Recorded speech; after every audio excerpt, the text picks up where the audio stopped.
Good morning student. आज हम आपका पेपर 12 जो है नॉलेज एंड करिकुलम वो शुरू कर रहे हैं। यह पेपर मेजर पेपर है, यानी ये 100 मार्क्स का पेपर है और इसके 4 यूनिट हैं। आज का जो उद्देश्य है वो है इन चारों यूनिट्स के बेसिक टर्म्स को एक बार क्विकली डिस्कस करना। मेरी कोशिश होगी कि हम इसको 15 मिनट में ख़त्म करें, लेकिन यदि ये ख़त्म नहीं होता तो सेकेंड पार्ट ऑफ वीडियो मैं फिर बाद में रिकॉर्ड करके आपको भेजूंगा। जैसा कि आप जानते हैं कि ये जो पेपर में जो दो टर्म्स यूज़ हुए हैं, नॉलेज एंड करिकुलम, ये आपका बहुत ही जाना माना शब्द है, इसमें कुछ भी नया नहीं है। लेकिन आपको नाम से ही स्पष्ट हो रहा होगा कि ये जितना सिंपल दिखता है उतना सिंपल है नहीं, क्योंकि ये दोनों शब्द अपने आप में बहुत सारे अर्थों को समेटे हुए हैं। टीचर्स के लिए जो एक शब्द अक्सर प्रयोग में होता है वो है नॉलेज वर्कर, क्योंकि हम नॉलेज के क्षेत्र में काम करते हैं और बीएड में हम आपको उसी क्षेत्र में आगे काम करने के लिए तैयार कर रहे हैं। तो ये जानना बहुत ज़रूरी है कि आखिर नॉलेज है क्या जिस क्षेत्र में हम काम कर रहे हैं। और यदि शिक्षण का उद्देश्य नॉलेज को ट्रांसफ़र करना है और रिसर्च का उद्देश्य नॉलेज को बढ़ाना है, तो आखिर वो है क्या जिसको हम ट्रांसफ़र कर रहे हैं या जिसको हम बढ़ा रहे हैं। वो हम समझेंगे नॉलेज को जब समझेंगे। दूसरा जो शब्द इसमें इस्तेमाल हुआ है वो है करिकुलम। करिकुलम आप समझते हैं कि दो अर्थों में प्रयोग होता है। एक तो नैरो सेंस में यदि देखें तो curriculum is equal to syllabus, हमें जो पढ़ाना है वो हमारा पाठ्यक्रम है। लेकिन अपने विहद अर्थ में देखें, हम विस्तृत अर्थ में देखें, तो हम देखते हैं कि करिकुलम एक विद्यार्थी स्कूल के परिसर में जितना कुछ अनुभव करता है उन समस्त अनुभवों का कुल योग, sum total of all the experiences students are likely to have during a semester or during a year can be termed curriculum. तो इसमें हमारे 4 यूनिट हैं। यूनिट 1 जो है वो है नॉलेज और एजुकेशन के बारे में। नॉलेज और एजुकेशन में ही हम मुख्यतः नॉलेज क्या है उसके बारे में जानेंगे और समझेंगे। उसके शिक्षा से क्या संबंध है वो हम समझेंगे।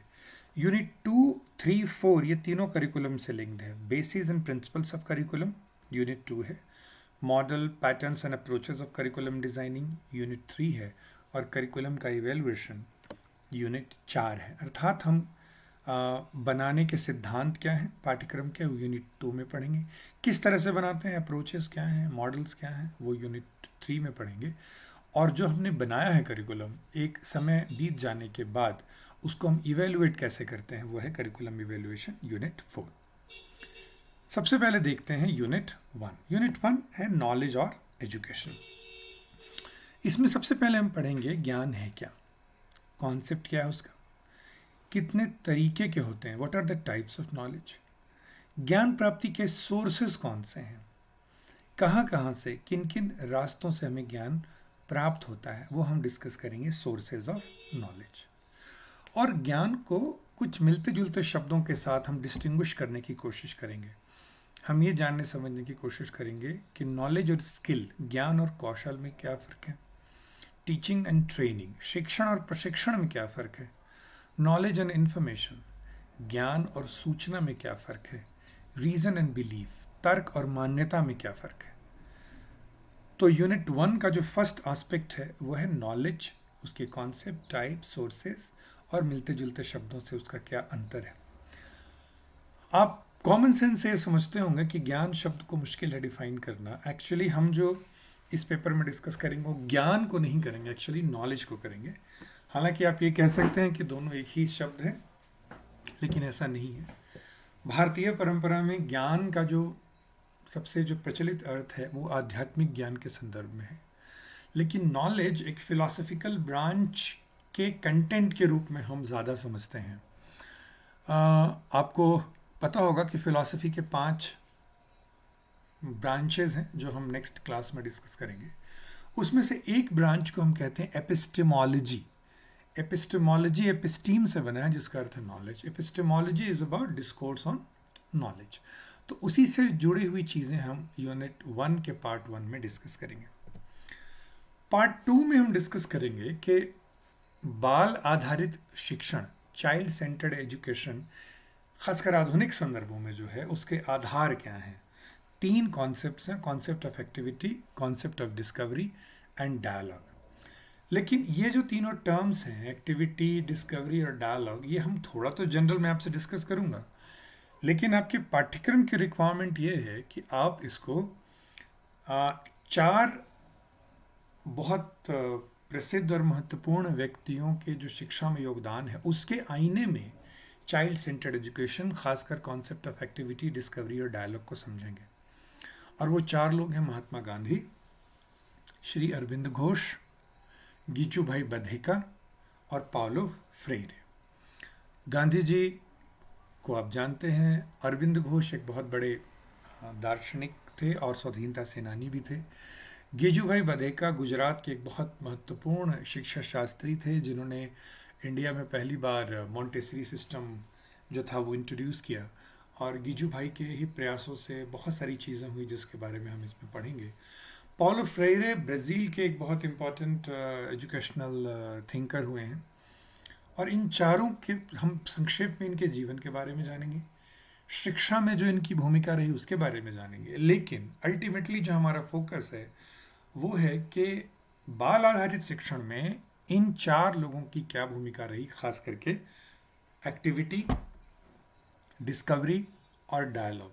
ये जो 3 आधार हैं आधुनिक बाल केंद्रित शिक्षण के, उसमें इन 4 लोगों की भूमिका किस किस स्तर पर कैसे रही वो हम समझेंगे। यूनिट 1 का जो तीसरा पार्ट है वो आधुनिक मूल्यों के संदर्भ में शिक्षा की क्या भूमिका है वो समझेंगे, और इसमें जो शब्द है वो है इक्वालिटी, समानता, इंडिविजुअल अपॉर्चुनिटी, व्यक्तिगत अवसर, सोशल जस्टिस, डिग्निटी, खासकर भारतीय संविधान के संदर्भ में। ये सारे टर्म्स आपने सेमेस्टर 1 के पेपर 2 के यूनिट 1 में ऑलरेडी पढ़ा हुआ है। हम इन शब्दों को शिक्षा के संदर्भ में जोड़कर और थोड़े गहरे इसमें उतरने की कोशिश करेंगे और ये जानेंगे कि वैल्यूज़ क्या हैं, मॉडर्न वैल्यूज़ क्या हैं, शिक्षा से उन वैल्यूज़ का क्या संबंध है, खास करके equity, equality, individual opportunity, social justice और डिग्निटी, इसका शिक्षा से किस तरह से संबंध है भारतीय संविधान के परिप्रेक्ष्य में। जो यूनिट 1 का चौथा हिस्सा है वो आज के संदर्भ में बहुत महत्वपूर्ण है। आज अक्सर हम राष्ट्रवाद की बात करते हैं, राष्ट्र की बात करते हैं, तो हम ये समझेंगे राष्ट्र है क्या, राष्ट्रवाद क्या है, यूनिवर्सलाइजेशन, सार्वभौमीकरण क्या है, सेक्युलरिज्म, धर्मनिरपेक्षता क्या है, और इन तीनों टर्म्स का, नेशनलिज्म का, यूनिवर्सलाइजेशन का, सेक्युलरिज्म का, शिक्षा से क्या संबंध है, हम वो भी जानने समझने की कोशिश करेंगे। यूनिट 2 जो है उसका पहला पार्ट है कि करिकुलम क्या है, उसकी प्रकृति क्या है, उसकी आवश्यकता क्या है और उसके लक्षण क्या हैं। फिर हम देखेंगे कि करिकुलम की जब विकास की प्रक्रिया आरंभ करते हैं तो किन किन चरणों से हमें गुजरना पड़ता है, और उन चरणों से गुजरते हुए हमें किन सिद्धांतों को ध्यान में रखना पड़ता है।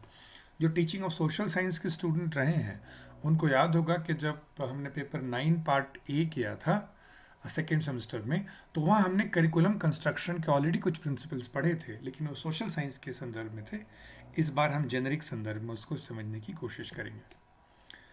तीसरा जो हिस्सा है इसमें वो है करिकुलम के आधार। करिकुलम के एक्चुअली स्टैंडर्ड लिटरेचर में 4 आधार हैं, फिलोसफिकल, साइकोलॉजिकल, सोशियोलॉजिकल और हिस्टोरिकल। लेकिन हमारे करिकुलम में चूँकि हिस्टोरिकल नहीं है इसलिए हम उसको डिस्कस नहीं करेंगे। हम देखेंगे कि कौन सी वो दार्शनिक मान्यताएं हैं जो करिकुलम को प्रभावित करती हैं, कौन से वो मनोवैज्ञानिक सिद्धांत हैं जो करिकुलम को प्रभावित करते हैं, और वो कौन सी समाजशास्त्रीय चिंतन परंपरा के सिद्धांत हैं जो हमको पाठ्यक्रम बनाने में आधार के रूप में काम करते हैं। और इसका जो आखिरी हिस्सा है वो है कि करिकुलम डेवलपमेंट के उपागम क्या हैं। हम सब्जेक्ट सेंटर्ड अप्रोच ले सकते हैं, जैसा यूजुअली हमारे इंडियन सिस्टम में है कि एक विषय के आधार पे करिकुलम बनता है कि ये हिस्ट्री का करिकुलम है, ये ज्योग्राफी का करिकुलम है, ये मैथमेटिक्स का करिकुलम है। ये हमारा लर्नर सेंटर्ड हो सकता है कि इस तरह के बच्चों को इस तरह की शिक्षा दी जानी चाहिए इसलिए करिकुलम ऐसा हो, वो लर्नर सेंटर्ड है।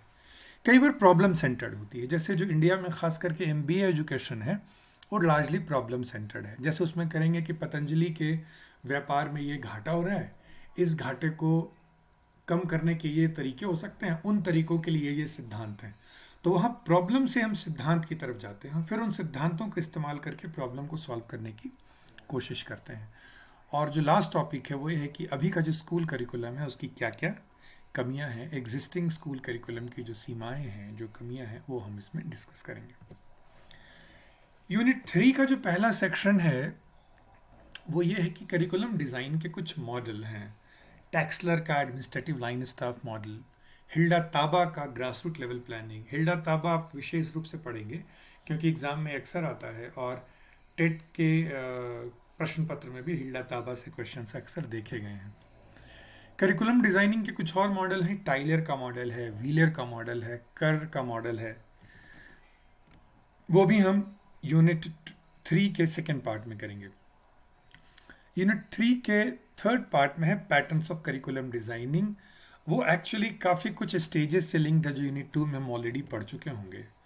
एंड फाइनली हम इसमें देखेंगे कि करिकुलम डेवलपमेंट के दो मेन अप्रोचेज हैं, सेंट्रलाइज्ड और डिसेंट्रलाइज्ड। इन दोनों अप्रोचेस के एडवांटेजेस क्या हैं और उन दोनों अप्रोचेस के लिमिटेशंस क्या हैं। आखिरी जो यूनिट है वो है करिकुलम इवैल्यूएशन। इसमें हम देखेंगे कि आखिर मूल्यांकन है क्या, उसकी आवश्यकता क्या है, उसका महत्व क्या है और उसकी प्रक्रिया क्या है।